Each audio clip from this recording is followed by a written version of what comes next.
In this week's video, we'll take a detailed look at the stock and bond markets to help us answer the question, does the inverted yield curve mean a devastating bear market is coming soon? To understand how the yield curve is relevant to stock market investors, it can be helpful to think in extremes. Let's assume it's Q4 of 2008 during the financial crisis. That's an example of maximum fear. If investors feel that the economy and stock market will never come back, that means they also believe in extreme terms that the Fed will never raise interest rates again, and they also feel that many companies could default on their bonds. Maximum fear says you want to lock down your yields for a long period of time, and you want to feel confident that you'll get your principal back. That's why TLT has a tendency to do very, very well in the ETF world during periods of economic fear. Conversely, if you're extremely confident about the U.S. economy, that probably means you think that the Fed would more than likely raise interest rates versus lowering them. In that instance, you would not want to lock down your yields for a long period of time. You would rather go to the shorter end of the curve, allowing you to reinvest potentially at higher rates as the economy grows and the Fed raises interest rates. Thus, under normal market conditions, bond investors are compensated with a higher yield if they're willing to give the U.S. government their money for a longer period of time. The shorter end of the curve, with shorter maturities, that's lower risk, and hence typically you get a lower yield. In this video, we'll be talking mainly about two portions of the yield curve: the 10-year yield relative to the 3-month yield, and the 2-year yield relative to the 10-year yield. In late March 2019, the 10-year minus the 2-year is still positive, and that portion of the curve is not inverted. Thus, we really don't have an inverted yield curve in the present day. We have a partially inverted yield curve. You'll also notice that the 10-year minus the 2-year is still making a higher low relative to the December 2018 low. We do have inversion on the shorter end of the curve. As of March 28, 2019, the 10-year yield minus the 3-month yield is producing a negative number. So from a yield curve perspective, in the remainder of the video, we're going to try to answer the question, how concerned should we be about this partial inversion of the yield curve? And what can we learn by studying this portion of the yield curve as well? We'll also take a broader perspective, allowing us to address this issue. You often hear when the Fed is raising interest rates, it's bad for stocks. Now, in the present day, with the possibility of future rate cuts, we're hearing you do not want to be long stocks when the Fed starts cutting rates. So first, we're going to walk through an anecdotal example to help us better understand this issue, and the potential significance of a partially inverted yield curve. S&P 500 here, 1994, early 1995. The Fed has raised rates 7 consecutive times, with the last hike occurring on February 1st, 1995. Thus, this gives us an anecdotal example of you don't want to be long stocks when the Fed starts a new rate-cutting cycle. Fast forward to July 6th, 1995, and we do have a rate cut. So you can make an argument this is the beginning of a new rate-cutting cycle for the Fed here. What happened next? After the first cut, the S&P 500 gained 10.46%, and we did begin a new cycle. We had a second rate cut on December 19th, 1995. Fast forward to the end of January 1996, Fed cuts rates again. And from the first rate cut To the third rate cut, the market gained 14.81%. Was it prudent to run for the exits here?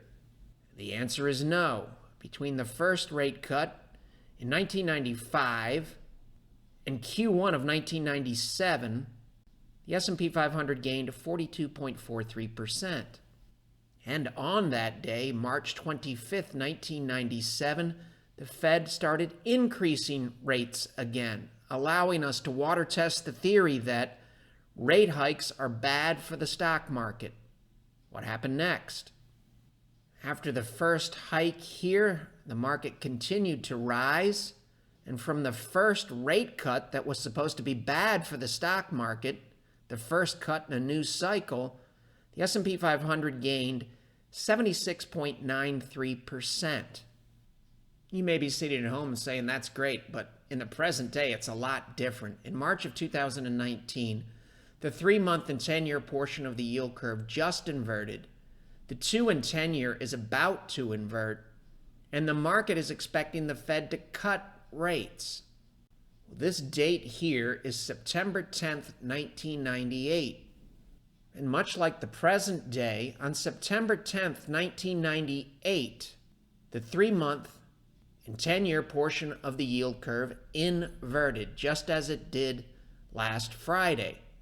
So we can check this box in the 1998 example. So we'll mark it here. At this point, we do have 3-10 yield curve inversion, just as we do in the present day. But in the present day, the 2 and 10-year is about to invert. Well, we can beat that on September 10th, 1998. On September 10th, 1998, that portion of the curve had already inverted. So we can add that to our chart. We have 2-10 inversion in the rearview mirror. In the present day, we're hearing when we have a similar situation, you do not want to be long stocks when the Fed starts cutting rates. Well, soon thereafter, the Fed did cut rates on September 29th, 1998.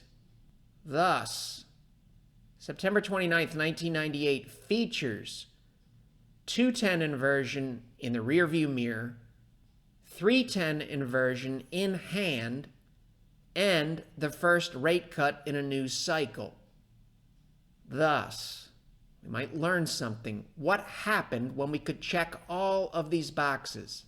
The stock market gained 45.61%. And the real moral of the story is, despite rate hikes in the rearview mirror, rate cuts, a hike, yield curve inversion on 2 different portions of the curve, followed by 3 rate cuts, from the original point A where we started this exercise to point B, the market really didn't seem to be bothered by any of that, tacking on over 175%. And it gets even better. We can even back up to this point here and include the 7 rate hikes. From this point here in 1994 to the peak here, the S&P 500 tacked on 227%. In 2019, roughly a week ago last Friday, the 3-month and 10-year portion of the yield curve inverted. So let's take a look at that historically. The situation, the yield curve has not been inverted for a long time, and then it inverts.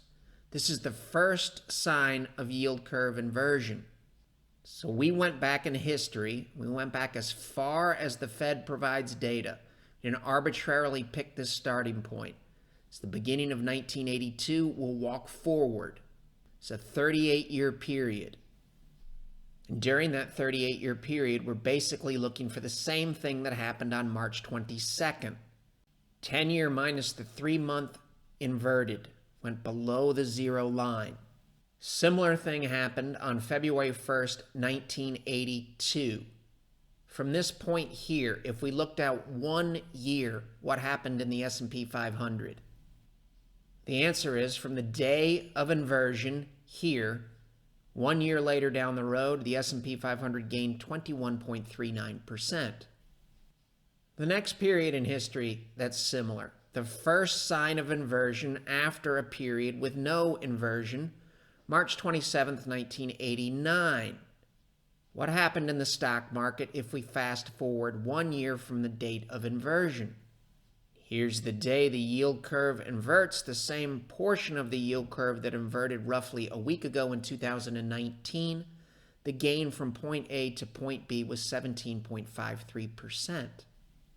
The next example that's similar to the present day. We have a long period with no inversion on the 3-month 10-year portion of the curve, and then we're looking for the first sign of inversion similar to last Friday, September 10th, 1998. If we fast forward 1 year from this point in the S&P 500, the stock market gained 37.90%. You can make an argument that this point here, April 7th, 2000, is somewhat similar to the present day. We have a period here with no inversion, and this is our first sign of inversion on April 7th. What happened in the next year in the stock market? In this case, it was a lot less appealing. The loss from point A to point B, roughly 26%. The next historical case that's similar to the present day, this point here is very, very similar to what occurred last Friday in 2019. First date of inversion was January 17th, 2006. What happened in the stock market over the next 365 days? S&P 500 gained 11.51%. Our next example, which is somewhat similar to the present day, we have a period with no inversion, and then the first sign of inversion on the 3-month 10-year portion of the curve occurred on July 20th, 2007. If we look at market returns 1 year from the first sign of inversion, the S&P 500 lost 17.82%. And as you may have already surmised, the cases going back to 1982 that are similar to the present day are somewhat of a mixed bag. And if we take a look at the exact same dates, this time using a table, we can see S&P 500 performance looking out between 2 weeks and 1 year is unequivocally a mixed bag. Our positive and negative cases flip between just below a coin flip to a coin flip to below a coin flip, above, below, just above, and just above. These are the same dates that we just looked at.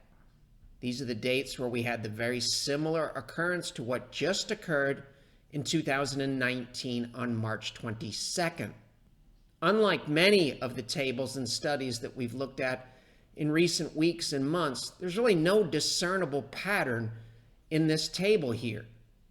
The 1989 and 1998 cases are radically different, almost the polar opposites from the 2000 and 2007 cases.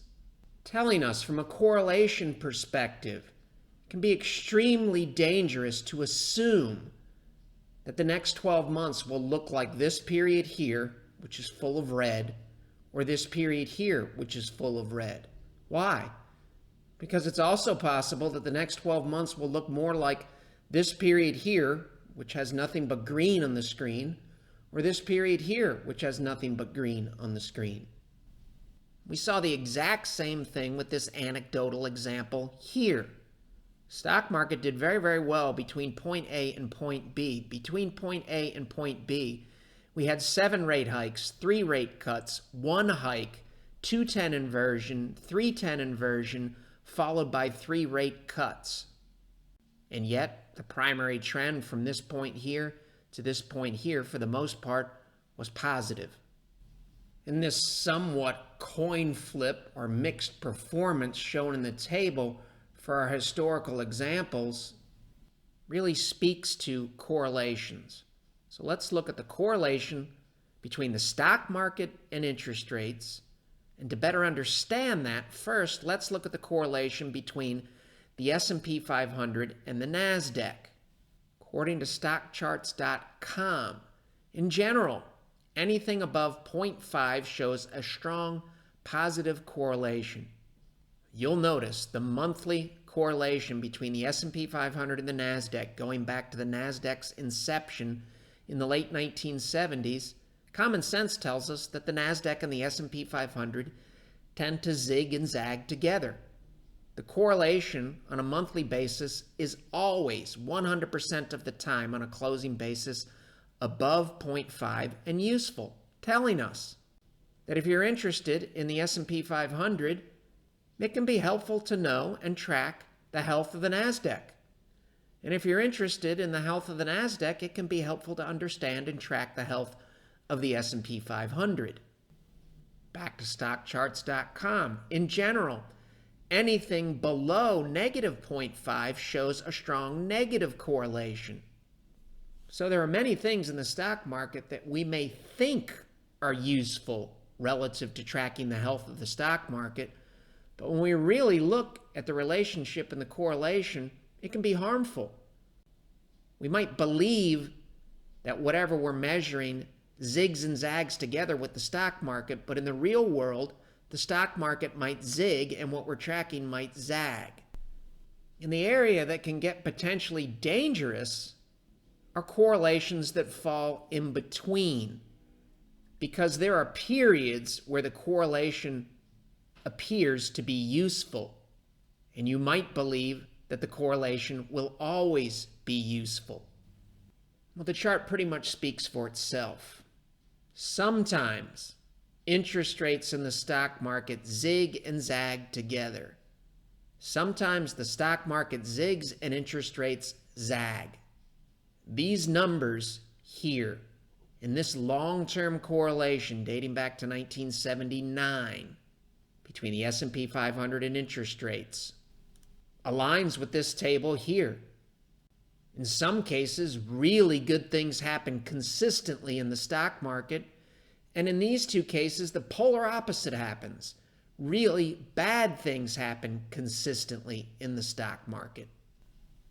In the long-term and silly string correlation between the S&P 500 and interest rates also aligns with this anecdotal example where there doesn't seem to be any particular useful or meaningful relationship between what's happening with interest rates and in the bond market and what's happening in the stock market. How about if we look at the correlation between the 2-year and 10-year portion of the yield curve in the S&P 500? Is it going to produce anything that looks like it's particularly useful over a long period of time? The chart speaks for itself, especially when you look at it relative to this chart here. How about the portion of the yield curve that just inverted, the 3-month and 10-year portion of the yield curve? Once again, the correlation is all over the place. Remember at the beginning of the video when we talked about maximum economic fear and maximum economic confidence? Those examples tell us that the yield curve passes the common sense test. It makes sense that we can gather useful information from changes in the yield curve. Thus, our purpose here is not to say the yield curve should be ignored or disregarded. You can find all sorts of stats that back up the predictive powers of the yield curve. One thing we should also note: we really don't care about the predictive powers of predicting a recession. We care about what happens in the stock market. And while there is unequivocally a relationship between recessions and stock market performance, we also know that not every recession is a major financial crisis. And sometimes we have an economic recession and the hit in the stock market is relatively muted. We believe the yield curve is worth tracking and it's useful. Otherwise, we would not be spending this much time on it in a video. When you look at this table here, a question that might jump to mind: is there anything that's different between this case where really bad things happen on a consistent basis, and this case where really bad things happen on a consistent basis, and these two cases here where really good things happen on a consistent basis? The same thing happens here, here, here, and here. On all 4 of these dates, it's the first sign of 3-month, 10-year yield curve inversion after a period where we did not have inversion. Why are the outcomes potentially so different? Well, common sense tells us that most likely it's tied to the strength of the economy. With the benefit of hindsight, we know the economy was stronger here and stronger here, much stronger relative to what happens following this date and this date. It's also noteworthy. This is the first sign of inversion here. If we look in the rear view mirror in this case, so we get 3-month, 10-year inversion on March 27th, 1989. When was the last time that this portion of the yield curve was inverted? The answer is a long, long time ago, 2,594 days. That's quite a bit different than this case here, where we get 3-month, 10-year inversion on July 20th, 2007, but we only have to look back 52 days, or to May 29th, 2007, to find the last time this portion of the curve was inverted. It's a little easier to understand graphically. In both cases, this is the first sign of yield curve inversion, 3-month, 10-year. First sign of yield curve inversion, 3-month, 10-year. However, there's a big difference. In the rearview mirror, the last time the curve was inverted, in this case, was almost 9 years. In this case, it was just 52 days. Telling us when the curve inverts here, we already have concerns about the economy in relatively close proximity. In this case, we're coming off a period where economic confidence is much, much higher for a longer period of time. And we know, with the benefit of hindsight, the economy was in much better shape on September 10th, 1998, especially in the short run relative to July 20th, 2007. So if we sort this table by the number of days, you can see performance anecdotally is much, much better when the last sign of inversion is a distant memory relative to the periods where this portion of the yield curve had been inverted recently. So a fair question is, does the present day look more like July 20th, 2007, or does it look more like the September 10th, 1998 case? Said another way, we just had the first sign of inversion last Friday on March 22nd, 2019. How far back in the rearview mirror do we have to look to find the last sign of inversion? The answer is a long, long time, even longer than the 1998 case. 3,178 days in the 1998 case. In the March 22nd, 2019 case, 4,225 days, or 11.57 years. Thus, if we added the 2019 case to this sorted table and resorted it, the 2019 case would be ranked number 1, and it would be at the top of the table. Before we make the next point, remember earlier in the video we said there are different portions of the yield curve and we have partial inversion in the present day. We can compare yields for the 3-month and 10-year, and the more common way to look at the yield curve is to compare the 2-year to the 10-year. And remember, we said in the present day, it's the 3-month relative to the 10-year that's inverted, and the 2-year relative to the 10-year in the present day is not yet inverted. Thus, a fair question is, if we have 3-month and 10-year inversion in the present day, can we learn anything by looking at this portion of the yield curve in the present day and looking at this portion of the yield curve in the past? And we can do that by updating our table. So just as a reminder, the table shows us the first day of inversion on the 3-month, 10-year portion of the curve. So here we're asking somewhat of a two-part question. If we know on September 10th, 1998, that we have 3-month and 10-year inversion, was the longer portion of the yield curve inverted? Meaning the 2-year relative to the 10-year. If the answer is no, how far back in the rearview mirror do we have to go to find 10-2 inversion? So asking those questions, on September 10th, 1998, was the 10-2 portion of the curve inverted? The answer is no, but it was recently inverted. Just 45 calendar days prior, we had inversion here. We don't have inversion on this portion of the curve in the present day. In 1989, when the 3-month and 10-year portion of the curve inverted, which is what happened last Friday, the 10 and 2 had already inverted and was still inverted.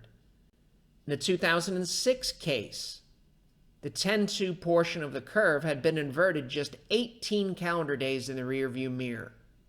When this portion of the curve inverted on April 7th, 2000, this portion of the curve had already inverted and was still inverted. July 20th, 2007, when this portion of the curve inverted for the first time, all we had to do was look back 45 calendar days to find the last time this portion of the curve was inverted. Why is this helpful? What it tells us is there were concerns showing up on both portions of the yield curve on this day, this day, this day, this day, and this day. Do we have the same thing in the present day? Number one, do we have 10-2 inversion? We've already answered that question. We know the answer is no. Therefore, how far back do we have to go to find the last time the 10-2 was concerned? If we look backwards from March of 2019 to get the answer, the number that we're plugging in the table here doesn't look anything like the numbers in these historical cases that we've looked at. Instead of plugging in 45 days, 18 days, 45 days, 0 or 0, we would plug in 4,308 days, telling us that in every one of these historical cases here, which is every case of the first sign of 10-3 inversion dating back to 1982, there were already signs of concern on the 10 and 2-year portion of the curve. We don't have that yet in the present day. This portion of the curve has almost inverted, and we've already shown in past videos there is a big difference between a portion of the curve being inverted and a portion of the curve being in a situation where it's about to invert. In this week's video, we know the present day looks similar to this point in 1998, a point in 89, 06, 2000, and 2007. Based on S&P 500 performance, the two periods that we want to avoid would be the 2000 case and the 2007 case. We would fully embrace the 1998 case with returns like this, fully embrace the 89 case with returns like this. I don't think anybody's going to complain if the S&P 500 gains 11.51% over the next year. And we already know, we have hard evidence in hand that we've covered in recent weeks that tells us we have observable evidence that differentiates the present day from the 2007 and 2009 bear market, hard data that differentiates the present day from the 2000 to 2002 bear market. And on the other end of the spectrum, we have hard data that aligns the present day with similar things that happened at very constructive points in history, such as 1954 and 1991. And that same analysis gave us hard evidence of something that's happened in 2019 that never happened in the 1973-74 bear market, the 2000 to 2002 bear market, and it didn't happen in the 2007 to 2009 bear market. Thus, we have evidence in the present day that somewhat distances 2019 from this period and this period, and we have evidence that ties the present day to more constructive periods. We can't emphasize enough here, our purpose is not to say the present day is the same as 1994 to 1998 or 1998 to 2000. We're simply showing an anecdotal example that unequivocally proves that the stock market can do extremely well under very varied circumstances in the bond market, and good things can happen after both portions of the yield curve invert. And if you hear something that says you don't want to be long stocks when the Fed starts cutting rates, here's an anecdotal example where we had inversion, 3 successive rate cuts, and the stock market gained 45%. That doesn't mean that's what's going to happen in the present day, but it tells us it's within the realm of possibility. And if you look at the most recent comments from the Fed, they're starting to give themselves the room to possibly cut rates sometime in 2019. Given that we know radically different things can happen after this portion of the yield curve inverts, and given the long-term silly string correlation between interest rates and the S&P 500, logic tells us to try to differentiate between this type of favorable outcome and this type of unfavorable outcome, that monitoring the market itself or price should help us differentiate between higher probability outcomes and lower probability outcomes. For example, here's the chart that we covered after last Friday's 54-point drop in the S&P 500. And we noted last week in our video that it really didn't look that bad. We were still above a flattish to turning up 200-day moving average, and price was still above the moving average cluster. If we fast forward a week later to the close on Friday, March 29th, just as we said last week, it's pretty fair to say that this look here is starting to distance itself from this look here, this look here, this look here, and this look here. And notice 2 of these examples are in 2008. This chart here really doesn't look anything like this chart here, telling us that something has to change in the present day, most likely to put us on this track here from a yield curve perspective. It works both ways. The present day really doesn't look that much like these 4 bearish scenarios. We seem to be checking a lot of the boxes that we talked about several weeks ago.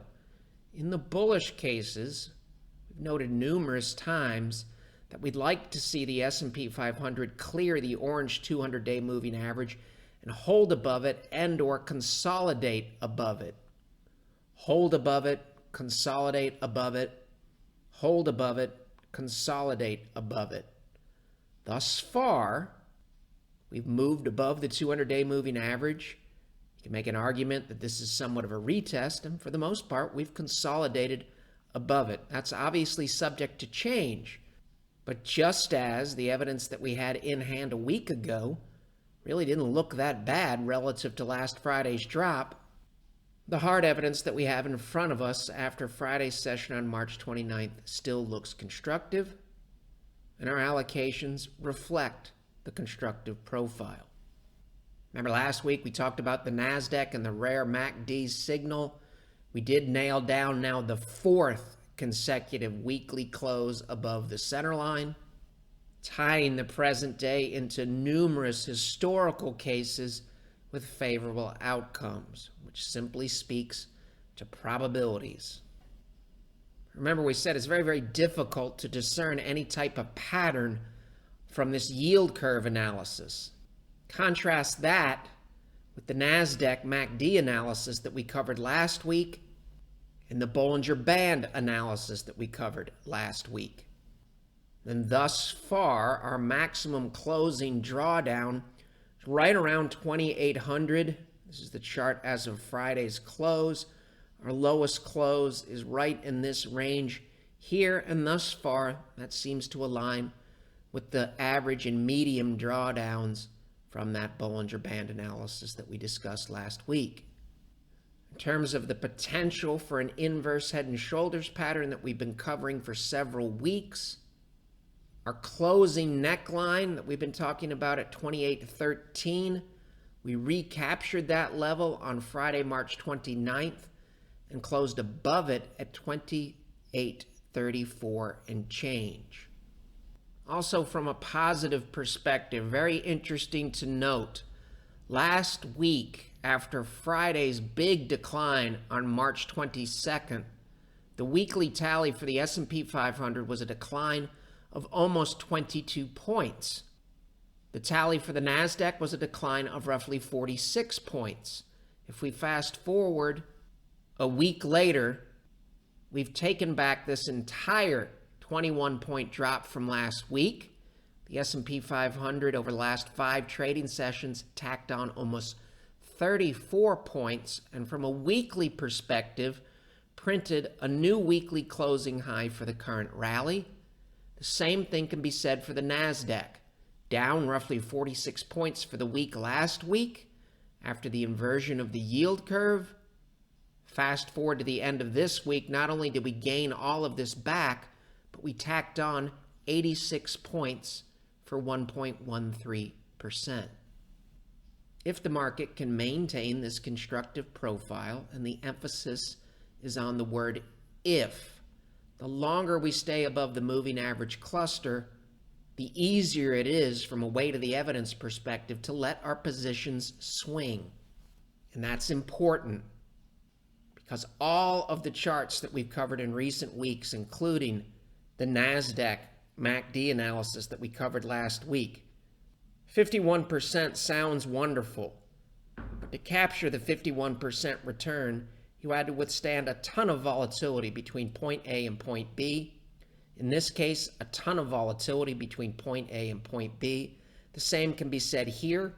The same thing can be said for this week's yield curve analysis.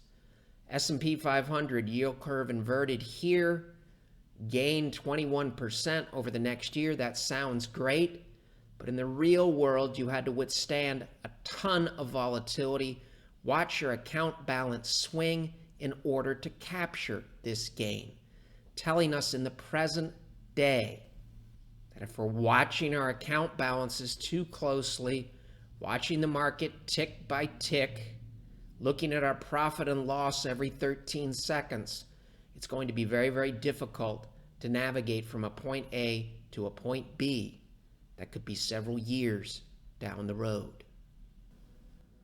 It may also be worth a visit to the new website to see the FAQs. We've got new and expanded FAQs covering traditional investing, low-cost passive investing, and the online/robo strategies that are currently in vogue. The material in this video has no regard to the specific investment objectives, financial situation, or particular needs of any viewer. This video is presented solely for informational purposes and is not to be construed as a solicitation or offer to buy or sell any security or any related financial instruments, nor should any of the content be taken as investment advice. Any opinions expressed in this video are subject to change without notice, and Shavako Capital Management, LLC, or CCM, is not under any obligation to update or keep current the information contained herein. CCM and its respective officers and associates or clients may have an interest in the securities or derivatives of any entities referred to in this material. CCM accepts no liability whatsoever for any loss or damage of any kind arising out of the use of all or any part of this material. We recommend that you consult with a licensed and qualified professional before making any investment decision.